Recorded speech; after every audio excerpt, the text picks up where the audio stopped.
మహాకుంభమేళలో ఊహించని విషాదం చోటు చేసుకుంది. మౌని అమావాస్య సందర్భంగా భారీగా భక్తులు పోటెత్తడంతో తొక్కిసలాట జరిగింది. ఈ ఘటనలో కనీసం 10 మంది మృతి చెందినట్లు తెలుస్తోంది. 100 మందికి పైగా గాయపడినట్లు సమాచారం.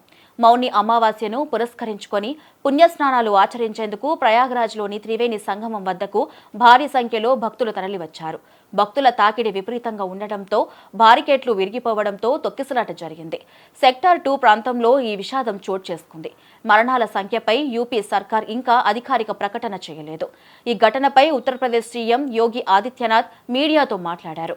ముఖ్యంగా పుకార్లను భక్తులు, సాధువులు పట్టించుకోవద్దని, అధికారుల సూచనలను పాటించాలని కోరారు.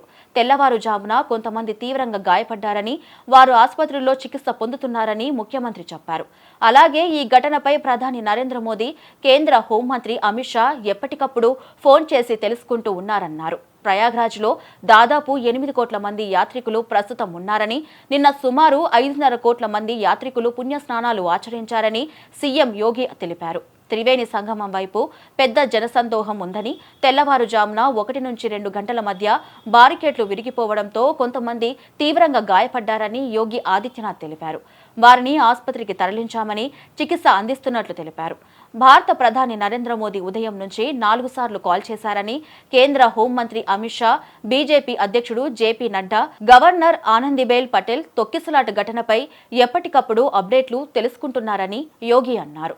ప్రస్తుతం పరిస్థితి అదుపులో ఉన్నప్పటికీ భారీగా జనం పోటెత్తారని తెలిపారు. మౌని అమావాస్య సందర్భంగా పుణ్యస్నానాలు చేసేందుకు స్థానిక యంత్రాంగం విస్తృత ఏర్పాట్లు చేసింది. అందుకు భక్తులు సహకరించాలని యోగి ఆదిత్యనాథ్ కోరారు. యాత్రికులు త్రివేణి సంగమం వద్దే కాకుండా అందుబాటులో ఉన్న ఇతర ఘాట్ల వద్ద కూడా పవిత్ర స్నానాలు చేసుకోవాలని యోగిజీ సూచించారు.